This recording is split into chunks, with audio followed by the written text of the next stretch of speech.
Hi, and welcome to the Purpose Podcast, the show that helps you to discover your purpose and release equity within. My name is Andre Spence, the Purpose Coach, and I speak, I coach, and I run events. But life wasn't always so purposeful. Starting out my career on a reality show called Sweet 16, can't you remember? You remember? Yeah, there you go. And scouring through multiple different types of jobs within the creative and entertainment field. The fact is, I always ended up feeling fear, frustration, and failure. But it was my mentors that helped me navigate and discover my purpose. It's my hope through these sit downs with my influential friends and industry leaders that this podcast will serve as your mentor and help you discover your purpose and release equity within. So today is our second guest, and his name is Shocka. Yeah, you should be clapping it. My man's got 3 cameras with him. So Shocka is an artist from North London, Tottenham. Yes, Bulldog Farm.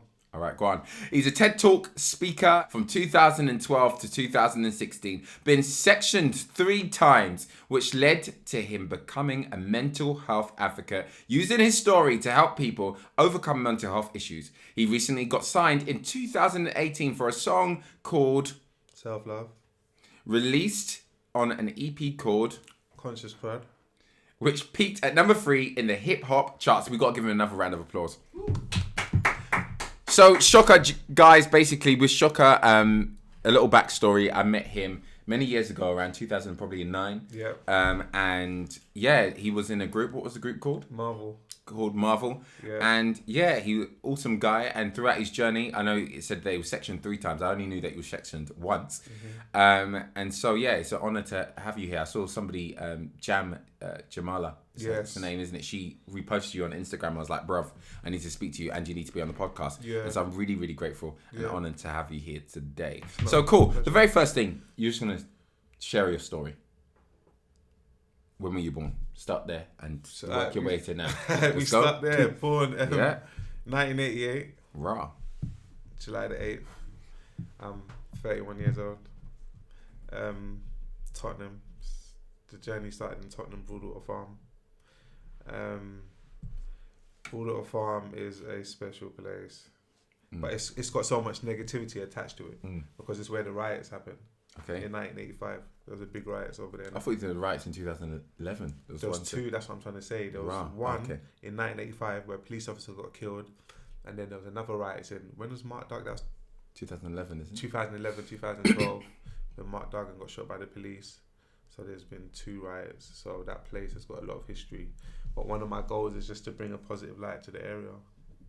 And there's a lot of people, it's not just me on that mission, there's a lot of like good things coming out of Tottenham at the moment.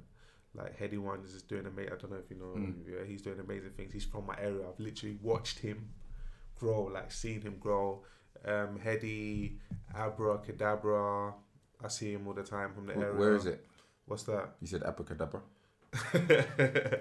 I see him all the time. It's a joke for everybody else that's listening. Wretch 32, Chip, Skepta, just a few things. So there's a lot of people on that mission now trying to change the narrative that Tottenham's had, the negative stigma behind it. Yeah. Excellent. So you went to school where? I went to St Thomas More, it's in Wood Green. Listen. Tell your story, blood. Yeah, ask the question. It's a long story. Yeah, give me the give me the story. Oh my God. Give me the story. I'm not asking you no more questions. I'll ask you the question. Tell me your story. I went to school in Wood Green, St Thomas More. That was my secondary school, but I didn't finish it. I left in like year 10. What? Sorry, you didn't finish school? I didn't finish secondary school. Oh wow, okay. I left in year 10 and I got shipped to Nigeria. That's why I thought you said shot, but you said shit. Thank God. I got shot in my back. Are you lying? I'm fucking with you. Jeez. I got shipped. I got shipped to Nigeria for 2 years boarding school. Right. How did you find that? Right. I'm gonna ask you that later. Don't worry. Keep going. Sorry. I got shipped to Nigeria for 2 years boarding school. Obviously, the path I was on I was going down a very bad path. Grades was horrible. In Nigeria? No, in England. Why I got shipped? Okay, cool. So because just people want to know why would you just? Yeah. So grades was failing terribly. The circle I was hanging around with was not the best. My mum was like, I got to step in. Sent me to Nigeria. At the time, it seemed like the worst decision she ever could have made. Because I was thinking, oh my God, I'm good. And my perception of Nigeria How did you get shipped? Was it just like you just ended up there and then you were left? No, she told me I didn't know I was going to school there. I thought I was just going on Holiday. And then while I was I've there... seen this happen. We've all seen it happen. I'm telling you. And then while I was there, like, maybe a week before she was leaving, she was like, oh, we're going to check out some schools. So we went to check out some schools. What for? To help them? I still weren't thinking nothing of it. I just thought, okay, cool. I got my Tommy Moore. I got Tommy Moore. Maybe we're just, I don't know. And then when we started buying uniform, that's when I was like... You're like, it's not the same as Tommy. It's not the same. When I saw the school shoes, the pointy bullet shoes. Wow. Okay, pointy shoes. I saw the pointy bullet shoes and the green uniform, bright green trousers. No. With the beige shirt. Horror and story. the green tie. I was like, oh my days. And then the classrooms didn't have windows and like... You was in prison. I was in prison, bro. And then not only that, but boarding school. So I had to get used to boarding school life.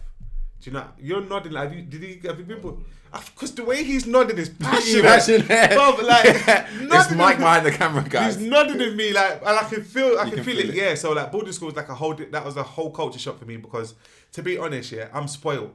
Only child. My mum's only child. Got everything I wanted. Never done anything by myself. Really. Do you know what I mean? Like everything I wanted. Clothes get washed for me. Everything. So now I get thrown into boarding school where you got to wash your own clothes. You got to iron your own clothes. You got to have your own books, your own provision, your own. You got to wake up at a certain time. It's boarding school is amazing, by the way, because it teaches you how to be a man. But from my perspective at that time, I was looking like I was in hell. Like, what the hell is this? I remember when I first got there, you shower with like 30, 40 people shower together. And obviously in England, it's like, that's gay. You're looking at an next man. So what I did for like the first week, I used to wake up at like 6 a.m. and go shower when like 2 people's there. Then one day... He's scaring me, you know. He's doing a story. One day I overslept. Hey. And I woke up and like the corridors was busy and like... And I was like, oh my God. And then I remember... I got to the showers and that, and I tried to put a towel, like to protect me from people. And they was like to me, bro, like we've all got a dick, you know. Boy, there was like, what's your problem? There was like, what are you hiding? Like we all got a dick. And then I remember like showering. Yeah, I took the towel down. And I remember like bathing, and then like it was normal. Like man, not having that conversation. Did they use the bucket wash? Yeah, bucket. Yeah, you have to get your own bucket and thing. So I remember using the bucket and thing, and then we're talking, having a conversation, everything out, whatever. And it was just calm. And I was just like, I had that big fear. And then the next day I was just there. I woke up, went with my bucket, and it's just normal. But that's how it is in Nigeria. It's not like it's not like over here where like if you shower with an ex-man, it's like they know you're not gay. Do you know what I mean? But this is what we have to do. So yeah, there was so much culture shocks, man. So amazing. So how did you come back to England? How did you get shipped back to England? I got malaria. And I was really sick. And my mum. I had to put my head back when he said malaria. These kind of things shock me. Yeah, continue. Yeah, I got malaria. I was really sick, and then Or was you acting because you wanted to come back? Probably add that in there too because I really wanted to come back. So I was making it worse than it is. But then I got shipped back, and then I went sixth form here. I went to D&K, Greg City Academy, sixth form. And my grades... Did you come back changed? I did. I came back focused. I came back focused because Nigeria gives you like a mad focus because they're about education over there. So over here, if you get kicked out your class for not having 6 grades, everyone cheers you on. Yo, Baba, you got kicked out. I'll see you after. When you get suspended, and when you get suspended, you come to like the school gates. Oh, by the way, I don't know this type of lifestyle, but I mean, I could imagine what you're. You come to like the school gates and you've been suspended for 2 weeks, and everyone's talking to you, and you're in your own clothes. Whatever, telling you what's going on in school. Nigeria, the complete opposite. Okay. If you want to talk to a girl, the first thing she asks you is like, "Where you at academically? What's your grades?" And I was like, "Oh my God, this is different." And like. In Nigeria, they read your grades out where everyone is in the class. Wow. So they'll be like, number 1 is Lillian, number 2, and they'll be like, so say there's 24 people in the class, they'll be like, the last person at 24 is Kenneth, whatever. So like, everyone knows where everyone stands. Is that your name? Yeah, that's my government name, Kenneth. So everyone knows where everyone stands. So it's like, I had to step up because there's no hiding. So I remember them getting an extra tutor for me, and so I came back from Nigeria focused. So all the stuff that used to excite me before I went didn't excite me before. So That's me good. hearing that, and this is where I go back to say my mum saved my life by sending me there, but I didn't understand. When I came back, all the friends I used to hang around with, they all went to prison. Mm-hmm. So that would have been my path, because all the things they was doing, I was doing, and I didn't have the mindset I've got now. I was a follower as a kid, like my auntie said it to me the other day. She said I used to really worry for you because like as soon as they knock on the door to knock for you, you're out, like no thinking, and whatever they're going to do, you're going to do. Like the first time I got arrested was for stealing a phone, but like someone peer pressured me to do it. They was like, "Yo, take that girl's phone," and I took it, and then a police car came driving past, and she was at the back pointing. And then, do you know what I mean? But just silly things like that. So I can't imagine what I would have got up to if she didn't send me to Nigeria. So Right. That was a super blessing. Sixth form. Then how did you get into Marvel? What's going on there? Okay, sixth form, and then I met. So you got good results in sixth form. Sorry for tapping the table all the time. Did I get good? I don't think I really got good results in sixth So what did the focus do? I was only there for a year. No, the focus. That's what I'm saying. It got me focused, but I wasn't really thinking about. It got me focused for what I wanted to do with my life. I always wanted to do music. Okay. Even from Nigeria. Before that, I was doing music before I went. So I've been doing this for a long time. So when I came back, I bumped into Double S. That's who I was in a group with. Right. You know, Double S and Vertex. Right. Double S went to D&K. That's where I met him. So I remember someone saying, "Oh, you got to meet Double S. He's sick as well." So they brought us both into like some school corridors, and I remember we was just spitting to each other. But I went in a group then.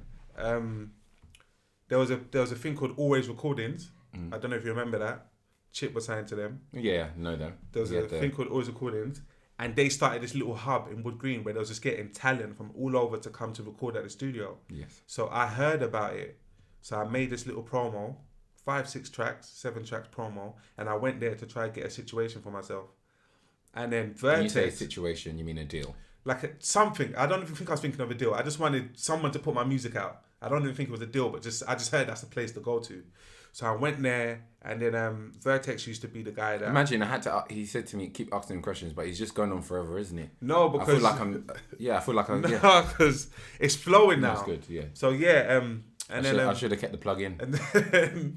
And then, Vertex... I gave my CD to Vertex to do a cover for me, because Vertex used to do covers, artwork. So I gave my CD to Vertex to do the artwork, and then I left. I remember calling Vertex 2 weeks later, like, "You're taking a piss, bro. It's been 2 weeks. I haven't seen anything." He's like, "Alright, cool. Come today. I'll have something for you." I came to Always Recordings, and Vertex is like, "That's him. I'm thinking, what did I do?" Because he didn't listen to my CD. That's why it was taking so long. But he listened to it and was like, "This is sick." So when I come in, he was like, "Yo, that's a CD I listened to. Like, he's hard." And then Chip and Double S was like, "Yo, we know him already. Like, he's from the area." Because Vertex he went to boarding school in Norwich over here. So he got shipped to boarding school here. So he didn't... From Nigeria? No. He's from here. He went boarding school from here to Norwich. From here to Norwich. Okay. So he was like, "Yeah, he's sick, whatever." And then from then he was trying to get me. So you guys were just posh boys in a group. Me and Double all 3 of us went boarding school. Yeah. Double went boarding school in Uganda. You pretending? What do you mean pretending? What are you talking about? Pretending to be hood. You went to boarding school. But I got the balance, bro. Just joking. So So Vertex was trying to get me in Marvel. And then, from then on, I joined Marvel. There used to be 5 of them. 2 of them dropped out. That's when they were trying to reinvent the group. So it was just Vertex and Double S left, and they needed another member. Was you there when they did the Catwalk? What Catwalk? Catwalk song. No, I don't. They did a Catwalk. I don't remember Catwalk. Girl. That must have been way before me. Yeah. So I joined Marvel, and then everything we reinvented from there, and then we just went on a journey by itself. Who did you get signed to? We got signed to a group called Risky Roads. Do you remember Risky Roads? Who remembers Risky Roads from Grime scene? No. I'm gonna say yeah. So somebody knows. So Risky Roads was like big on the grime scene, and then they got the guy Risky Roads, Rooney, who he used to film people who spitting. He got 2 investors that invested in him, and they wanted to start a label. So they was looking for artists. We was hot on the scene at the time. So Rooney. What year was this? This was 2009. No, that's right. 2009. And then that's probably when Go we linked way up. back, yes. That's probably when we linked up. So 2009, and then they signed us. We went on the Chipmunk tour, and then after the Chipmunk tour, that was 2010. Then the end of 2010, November, December times, we went on the Diversity tour. Yes, that's right. And then after the Diversity tour, we was meant to drop our single. I think we dropped our single just before that called We Know. We had a single called We Know. And then the single didn't do well. There was so much expectation for us to blow. We was on the one extra. They've got this list called Hot for 210 or Hot for, they just did a Hot for 2020 list, and we was on the list, so we was projected to blow. And single came out. Single didn't do good. I don't even think it scraped the top 100. Wow. Yeah, it did terrible. And then everyone in the industry was saying that happens though. Not everyone blows off their first single. This is not an overnight thing. You don't just drop a single and blow. Do you know what I mean? Like sometimes it's a slow progress, gradual progress. But our labels got shook. Like they spent so much money. They was like, nah, we're not doing anything else. This is the independent label. This is the independent label. Like, we spent so much money, we're not doing anything else. And then called us in for a meeting, told us that they don't want to continue anymore. Wow. And then we got dropped from the label. And then we went quiet for like a year. We got stagnant for like a year because you can imagine they was funding us and doing everything. We didn't have money of our own to fund ourselves. So that's when everything went pear-shaped. And then Skepta reached out to us and put us on tour. Skepta said he wanted us to come on tour with him. That was 2011. So Skepta brought us and Krebs and Conan. We was the two support actors, Marvel, Krebs and Conan on the tour. And then after that tour, we never had nothing to do after that to follow it off the back of. So even though Skepta brought us on that tour, when we went on the Chipmunk tour, we had a single to promote. Remember, we got signed for the single, so that makes sense. When you go on tours, you usually got a song after. You need something, but we was just stagnant. And then when Skepta hit us up, we just thought we're not going to say no to the opportunity. Of course not. So we're going to tour. Even how we even got on that tour, we scraped to get on that tour. How much was it to get on? Probably altogether we spent about maybe 3-4 bags, 3,000-4,000. It's not a lot. But we didn't have nothing. When those guys went on JLS tour, it's like 25k. Who was on that? I'm not sure, but that would make sense because you're going to get so much off a JLS tour. So yeah, there was a girl called Josephine that was with us at the time, and she's the one that got the money and helped us go on that tour. Then after that tour, we had nothing to do, so we was just stagnant. And then while we were stagnant, I remember my mental health just deteriorating. What year was this? 2011? This was 2011. End of 2011 went on that tour. My mental health was just deteriorating. I lost confidence. Everything just went down from there. I had nothing to do. I was just in my house constantly. And then I remember end of 2011, just coming in, because I remember I went into 2012 in hospital. So it was in December, end of December 2011. I came home one day after being I think I was just at the end of it now. And then What made it the end of it?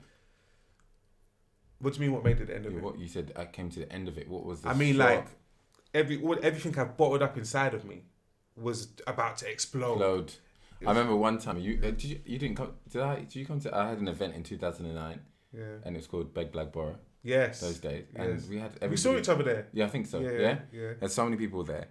I remember the day before, because I only sold 3 tickets 3 days before, fam. And I went telling these people, we sold out. And I spent 7 months plowing money into this thing. But even though, I got loads of things for cheap, but spending loads of money and loads of time into this. Yeah. And literally, I remember I nearly went off my head that night. And I basically, my head ended up under the cooker. Yeah. Because I was like screaming. Yeah. And I almost felt like I was actually going off my head, bruv. Like, I'm about to go. They were like, calm down. And thank God that my family said, calm down. Because I'm telling you, it was just like, there was just going to be a boom. And then where would I have gone? Yeah. Is that how it was kind of feeling for you? That's what happened to me. But I just tipped over. Oh, Jesus, Lord. God saved me. He saved me. I was going to go off my head. That's what happened to me, but I tipped over. Oh my And God. honestly, the reason why I tipped over now, I've had so much time, you can imagine, to go back and learn from it, and I know myself more. Them times I was like, when I first got section, I was like 21, so I didn't know myself. I just knew the music persona, the Shocka that everyone. Do you know what I mean? I didn't know me aside from that. Do you know what I mean? So like, but another thing I've learned about myself is that I'm an obsessive thinker, and that plays a major. Sounds like you, innit? He's shaking his head. Yeah, but we got to be careful. And I'm an obsessive thinker, and that plays a lot into why I tip over each time. Because where someone will stop and be like, yo, I need to we obsess. Like, we don't stop obsessing. Yeah. And if we're by ourselves, there's no one to stop us. So we just obsess and Okay, yeah, I get what you're trying to express now, because if I start to think about something, I might think once or twice, but I say no. No, exactly. Whereas I would just keep going and going until like I end up in like a hospital, and then I'll be like, oh, like, do you know what I mean? This is where this was leading me to. This is where I couldn't stop. Whereas like most people's got that cut off, or they force themselves to cut off. Whereas I just keep going and going. So that's what happened. Like I got home and I was just going and going. Like when I talked to my mum sometimes, she says like, you were just saying so much stuff. I can't remember what I was saying, but whatever I had in my mind at the time was just pouring out, but I couldn't even articulate it. So I was just saying so much stuff. And mum was like, he was talking, and that's one of the warning signs. They said, my doctors was talking about, saying like, so what did they label you with? What did they? I got diagnosed with. I got first time I got section. I got diagnosed with manic depression because I was acting really manic. That behavior was really manic. And then the second 2 times I got section, I got diagnosed with paranoid schizophrenia. That's what I was gonna say. And yeah, so that was one of the things where I just kept rambling on, and then I was shouting, I was screaming. Luckily for me, my uncle that lived... I wasn't there because I would have just cussed you down and said, sit your ass down. My uncle that was staying with us at the time from Nigeria, he's a doctor in Nigeria, so he knew what was going on. So he told my mum, we need to call the ambulance. He's having an episode right now. And then my mum called the ambulance, and then the ambulance got to the house, and I remember seeing them and trying to like pattern up. I don't know what it is, but ambulances, they command that attention. That when you see their uniform, you know, like, that's when I was like, but I still couldn't stop myself. But that's when I was like, oh my God, I don't know. But at the time, I didn't know if I thought I was going to an ambulance or I was going to a police station. I didn't know. It's only in the morning, because they took me from my house and put me into some room. And then, so maybe I was probably in the hospital, but they couldn't take me into an actual room yet. So they put me in like one of the detention rooms. I slept in there. I remember I woke up in the morning. My mum was probably thinking, okay, cool. Now he slept. When he wakes up, he'll be better. And then they came to see me. And I remember I said something. I said something like, I said something wild. And my mum was like... He hasn't woken up. He hasn't woken up. And I think that was what made them say, because if I was cool, maybe I would have went home with that's what they're trying to see, if I can go home with my parents. But then I got taken into hospital, and I remember trying to leave. I always tell this story. I remember trying to leave, and they was like, no. I remember opening the door to go home, and it was like, no, you can't go home, you're in hospital. And that's when it dawned on me, and then I looked around at all the other patients, and I was like, oh, okay. I was like, oh, this is where I am. And then like, yeah. Awesome. There's so much intricate details to it. So that was the first time you went in. So 2011. So you came out 2012? 2012, yeah. Right. Then I went in a year later. Okay. 2013, I had another episode where I exploded again. Okay. And I went in a year later, and then I was cool for like 2 years. Then I went 2013, 14, 15, 16, 2-3 years. And then 2016, I got a call from my friend. He just got signed, and he was like, let's go on Magaluf, what's your passport details? And I'm just sitting in my yard thinking, yeah, I wouldn't mind that. I wouldn't mind a quick holiday. And then, bro, before I know it, that same evening, we flew out, and I remember my mum's immortal words saying, don't forget to take your medication. And at that time, I was still at the stage where I couldn't accept my diagnosis, and I was embarrassed to take medication. And whenever I tell my friends I'm taking medication, they'll tell me, "No, that's so bad for you," and they're trying to Do you know what I mean? You know everything you hear and whatever. I feel like they have got a point. Medication don't work for everybody. There's some people that it's not good for them. There's some people, everyone's different. So you got to know yourself. Knowing yourself is key to this whole thing. So, yeah, I didn't take my medication with me. I took it. I remember my mum saying, come back and take it before you go. I took it, but I wasn't intending to take it. So I took it, went to Magaluf now. First night was cool. We partied and then we drank. I'm not supposed to drink alcohol. That's one of the things. We drank and drank and drank. The next morning, Andre, I was like, I don't feel right. And I remember being on the balcony. I was standing on the balcony for time. And they was like, yo, we're going back out. Are you coming? I was like, nah. I stayed on the balcony by myself. For the last 2 days, I was just by myself. And I was bugging out. Like, that was my worst relapse because I relapsed all the way from... So when you say relapse, that means you went back into psychotic... I went back into a psychotic state. All the way from Magaluf, yeah, to London. Hey. So if I was next to you at the plane, I would have just wanted to just beat you up. So, no, I wasn't talking to no one. Oh, okay. I was trying... I think you were doing one of those shouting things. Nah, I wasn't shouting. This time, I feel like I wasn't shouting because I was outside. Remember, the first 2 times I was in my house. When you're in the house, it's different. It's like, alright, cool, let me let loose. When I was outside, I still wanted to let loose, but there was still a bit of that... Saying nah, don't let loose, yeah. So I was on the plane, the most terrifying experience of my whole life. Imagine I'm on a plane, I'm getting all sorts of thoughts come. I don't even want to go into the thoughts that I was getting because it just brings me down just to think I was even thinking that way. But I was going to all sorts of thoughts on the plane, yeah. And I don't know how I got through that plane flight because they separated all, me and my friends. When we got there, we was all sitting next to each other. On the way back, we was all in different seats. So I remember I kept looking back at them like to see like if like am I the only like what the fuck is happening? And I remember them just looking back at my friend and he was just looking at me. And I don't know how I kept my composure, but when I got home, I got obviously. That's when carnival. That's when carnival comes. So when I got home, that's when like. But this time I learned from the last 2 times. So when I got home, I messaged my mum and I said I don't feel good.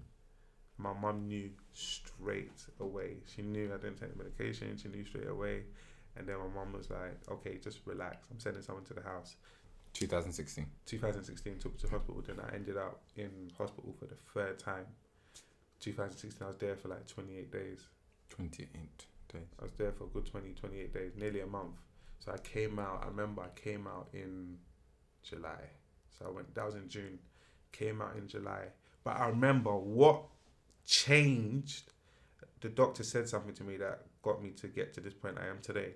The doctor said to me, "You've been sectioned a lot of times for your age." Hey. So he was like, "You can't continue on this path." And I remember when he said that, yeah, it just clicked in my head. And prior to him saying that, I did a lot of work while I was in hospital at that time. But when I say a lot of work, I mean like a lot of progression was made this time. The first 2 times I got sectioned, I just stayed in my room. I didn't communicate with no one. When my parents and friends came to visit me on visiting hours, I came, I saw them. This time, I kind of accepted it. And I came out and I was talking to other patients that I was in and I was asking them, "Why are you here?" And they're telling me because my wife took my son away and my son's my only joy and that tipped me over. And I'm talking to someone else and they're saying I was born with this. And so I conversated and it made my situation become normal. Not normal, but it made me accept my situation within me. Whereas the circles I was around, I come from Broadway from Tottenham. We don't go through mental health or like what you've been through. Or we don't even, they talk, to them it's like, "Bruv, you're moving mad, pattern up." We don't even talk about that. But I got to be in a situation where like, I got to speak to other people and we spoke and there was this other guy that used to have his guitar and I used to rap songs. Ed Sheeran? Nah, not Ed Sheeran. He used to have his guitar and I used to rap songs and then like my friends come to visit me and these times when my friend came to visit me, it was different this time. Like we was interacting and so I knew like, I had a sense in my head that like this was different. Something changed this time. And then when I came out, I started reading. I started doing the inner work and I started reading a lot I remember I found this book. That's how I made the song Self Love. I found this book from a woman called Louise Hay.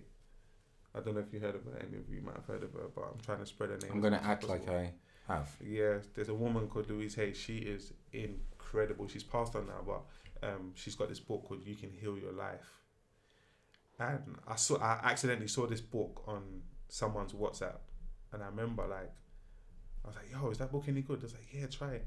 And I ordered it straight away, and then I read it. I like books. And I was like, yo. And she was just talking about self-love. Like every page in the book, self-love was mentioned a good 20 times. And she was just talking about our self-talk as well. She was saying self-love is not just massages and pampering and going to the gym. And I think that's what connected with me, because my whole life, my theory on self-love was like that, going to the gym and like pampering yourself, which is still a part of it. But the most important part, and I think this is why my song resonated with so much people and why my message is resonating with so much people at the moment, is because the most important part of self-love that I want people to know is how you speak to yourself. That's the key. Once you can change your self-talk and become your own best friend, because most people are their own worst enemies. Even when I was talking to people in hospital, and I'm like, you can just tell when when someone speaks, what comes out, it processes different in my mind. I can just hear it. I can hear where the self-hate is, and do you know what I mean? It stands out now. Because you've been through it. Because I've been through it. So once I got the self-talk right in my mind, once I started to appreciate myself and accept things, and I became like my own therapist. I've never gone therapy. I've never used it. And there's nothing wrong with therapy. Brother, it's a beautiful thing. That's why I said everyone's different again. You've got to know yourself.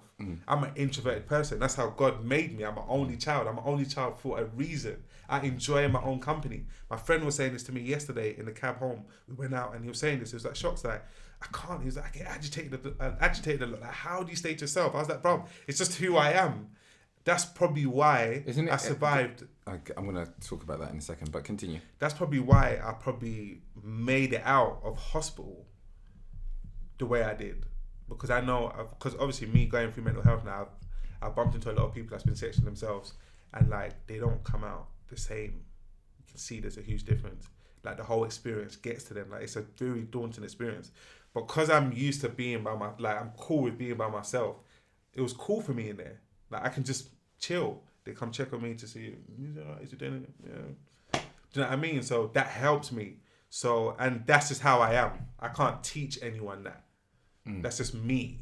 Do you know what I mean? Like, just looking at my journey, it's just how I'm meant to be. Like, I'm an only child for a reason. All these things. So that really helps. So, but what I did in the period while I was by myself is the most important thing.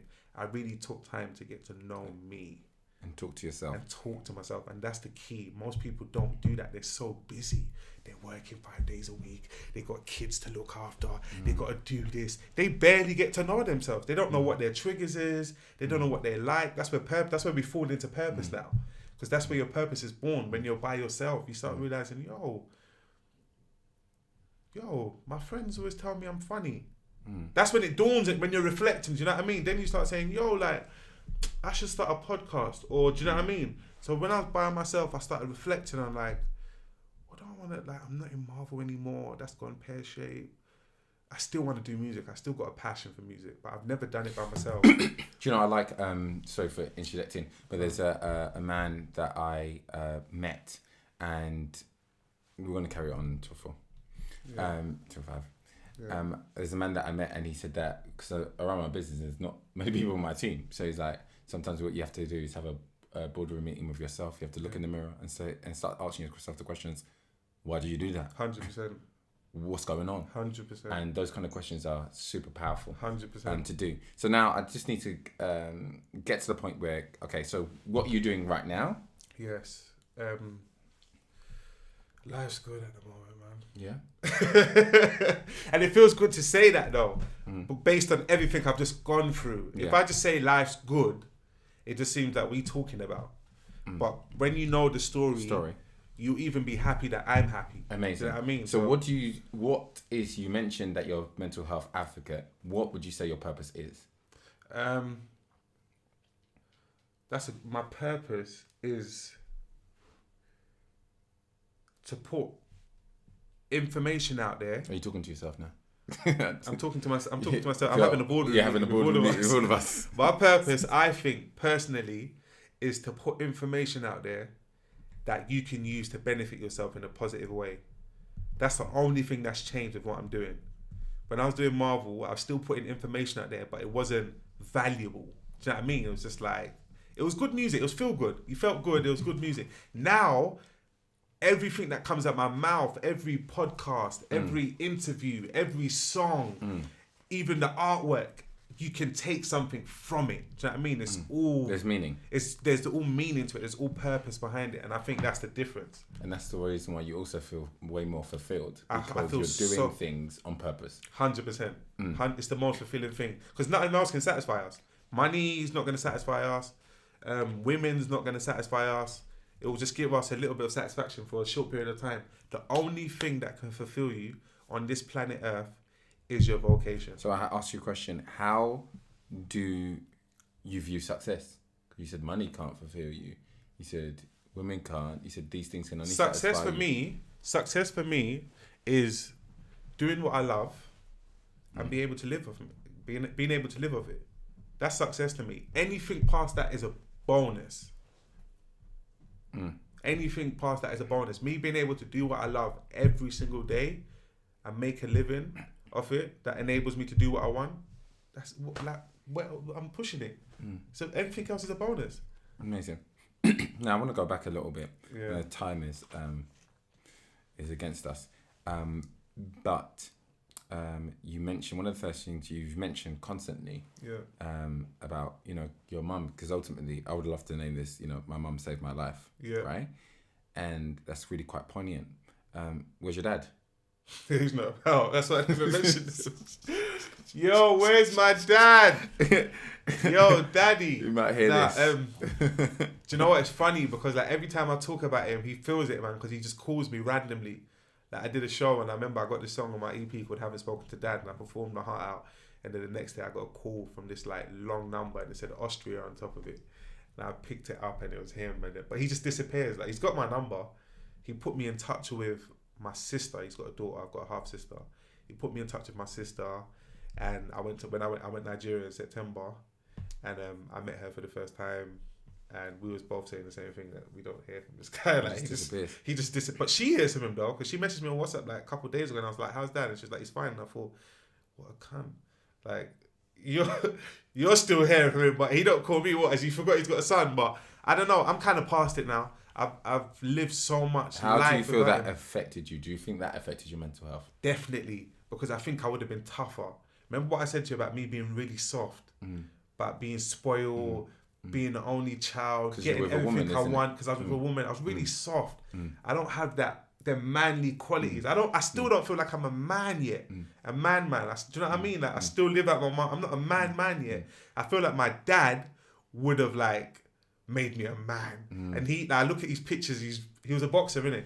Like he's big, do you know what I mean? Like, and like, I even went to stay with him when I was like 15, when I just came out from Nigeria. I went to Spain, I stayed, because he was in Spain at the time, and I stayed with him for like a week.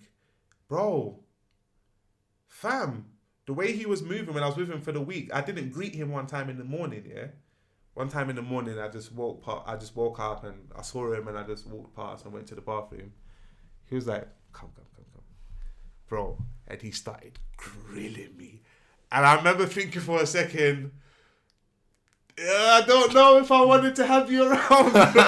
It's my mum that saved my life. Yeah, I was thinking, I don't know if how it would have been with you. But I like it. But then I didn't appreciate it because I was so, do you know what I mean? You used to be spot and getting what I want. But now looking back, I was like, I probably needed that. But then wouldn't you say then, because you mentioned something about peer pressure, is that because you longed for being loved, then when the older would say to you, go and take that phone, you would end up doing it, because really and truly our fathers are, in my opinion, that was not having no principles and morals. Now, if you tell me to still snatch a girl's phone from her hand, but so much thing comes into consideration. It's like, okay. But you mentioned a lot of times talking about, was it you or was it the guest before? It must have been a guest before, bro. Talking about seeking for love. No, I didn't say it. It must have been Nathan. I'm mixing it all up. It's like a cake bake. It's already bake, and I'm cutting everything. You said something inside about sixth forms, and you said it made you focus. But then you spoke about being in Nigeria. Yeah. How do you? A lot of people have a problem with comparing themselves these days, especially on social media, etc. Yeah. So how do you get out of that? Because you were compared a lot. Yeah. You were the only child, okay, fine. But when you went to Nigeria, you was 24th. Yeah. So how do you... And it had a big toll on me when I was in Nigeria. But I was young. That's what I was saying. I was young, so I didn't know myself. Now it's too late for the comparison games to get me anymore. I'm 31. I understand myself. I've had that talk. You know the talk I was telling you about? Yeah. Where the boardroom meeting with yourself. I've had that, so I understand what. So you're also talking about identity. That's exactly. And I like, there's a scripture in the Bible that says, so man thinketh, so is he. Yes. So, or faith comes by hearing the word of God. Yep. So whatever we're repeating is ultimately what we then become. 100. And then you spoke about when people begin to speak, you can hear the self-hate, etc. Because there's another scripture that says, out of the abundance of the heart, the mouth speaks also. 100, so it's just important what you're telling yourself and reprogramming your mind, isn't it? 100%. Yeah? That was beautiful. Love that. Yeah, bro. So there's no more being sectioned. No. Because you've realised that the most important thing is knowing yourself. 100%. And it's repeating the right things about yourself. Definitely. But where do you get this information from about who you are? That's where social media comes into it. Because I've got I call them online mentors. Okay, good. People that I've never met in person, but I've learned so much from them. And that's what I started using social media for. While everyone's following models, I follow the models too. I'm not going to front. But when I'm following the other people that are inspiring me, I don't see them. You know when you follow people on Instagram, it shows. It says Andre follows. Yes. So when I'm following the models, it'll show all my friends. Yeah. And then when I'm following the people, it don't show no one's there. So I had the balance. So as soon as I got on social media, there's an Explorer page. So I started seeing good stuff. Good. And do you know what I mean? I used the Explorer page and I started seeing good modern day mentors that I've been using, and I just learned. I swear to God, I feel like the past 5 years I've literally been in school. I've been in an online school, but it's not like school. There's no pressure for homework. There's no pressure to do this. You study in your own time. I literally go on my phone. I can do this for an hour. I can go out, come back to it when I want. There's no pressure, and I just learned in my own way. That's beautiful. And I just learned all this information and I just applied it. That's the key. You can learn all you want, but if you don't apply it, it don't mean shit. Application. I really wanted to change. I told you how severe my situation was, what they were saying. So I think people don't change until they're pushed to that point. So it's the power of your will. 100%. With your will, you can almost do anything. That's good. And here, let's just quickly see what I want to ask you. Because I've got some really good stuff there. You mentioned about you being an introvert. Yes. Any introverts in the place? No. But I can tell as well. But when you're on stage, you're an extrovert. Yeah. That's where purpose comes into it. Okay. Talk to me. Because when I'm doing my purpose, it's like I'm still an introvert. You can't contain it. Exactly. It's like I'm alive. But do you know what's mad? I find with myself, and I know, Mike, you could testify about me being like this. Yeah. That I can talk like this, and I can be on a stage and talk like this, but I like my own space. I run away from friends. Yeah. I don't want you to be my friend. Yeah. Why are you talking to me? Yeah. Why are you messaging me? Yeah. That's weird. I don't know. I think there's something I need to delve in a little bit more. But you're saying for yourself, it's because you realize this is your purpose, and so you're it's a different facet to you essentially. So it is a part of you, but it's a different facet to you. Yeah. I'm having that internal board meeting with myself. I feel like Shocka is like my superhero self, my amplified self. It's like I had a assessment the other day. There's these assessments I got to go to. And they just assess to see how you are, if anything's changed. And I had one last week, and the security guard in there knew who I was. So while I was in there, he just kept looking at me, this Asian guy. And then when I was leaving, he was like, "Yo, Shocka," and I was like, I wanted to tell him, that's my superhero name, bro. In this building, they don't call me that. They call me Kenny. But that's how I get it. It's like Sean Carr, and then there's Jay-Z, he's Hov. Do you know what I mean? it's still the same person, but like just different. When it's purpose time, it's like it's goal time. Do you know what I mean? Like Kenneth is the guy that's just at home and in my thoughts. Kenneth is who I had the conversation with. That's who you need to talk to when you want to know yourself. The Jay-Z guy goes out the window. It's Sean Carter. I spoke to Kenneth or Sas Erhan. We sat down and spoke and said, right. He's sounding crazy, to be honest, guys. But we'll continue with this. We sat down and spoke and said, right, I'm going to ask you questions, yeah? And you're going to answer them honestly. No one's going to judge you because no one's in your head. It's just me and you right now. Me, you and God. That's it. So you can answer as honest as possible. So, I mean, who do you follow? I follow a few people. I follow a guy called David Meltzer. I follow a guy called David Meltzer. He's taught me so much. I follow Gary V. Oh yeah, Gary V just balances me out. I like his straight to the point. Do you know what I mean? And just cuss you off. Just straight to the point, and I like that. I didn't like him at first. I think that's probably insecurity within me. I was like, no, why is he so like? But as soon as I started listening to him and appreciating the message, I was like, nah, it's just his delivery. Sometimes like Kanye, people can't get past Kanye's delivery, but he's saying some good stuff. That's good. Do you know what I mean? So now I've learned how to discern and get past people's delivery and understand what they're really saying. So Gary V, David Meltzer, Will Smith. Come on. Will Smith. Do you know what? We probably, personality type, we're probably similar because I'm the same as, I can't remember this. I think they call it campaigner, but the same as, he said online, Will Smith and Russell Brand. There.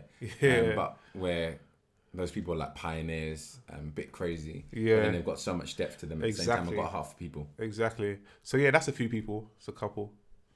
Guys, that has been the Purpose Podcast with myself and the Shocka. So Shocka, tell them where they can find you. You can find me on Instagram, Shocka_artist, Twitter, Shocka_artist, and yeah, that's about it. Cool. Make sure you follow me at Andre Spence. You have no choice. Also, follow the Purpose Podcast on Instagram and Twitter. So it's Purpose Podcast on there. And we have a Patreon account as well. So you can make sure you throw a few shillings or a few millions in that account. That'd be amazing. So if you want to help with being... Oh, I need to wrap this up. Oh, it's done. See you later. Bro. Bye.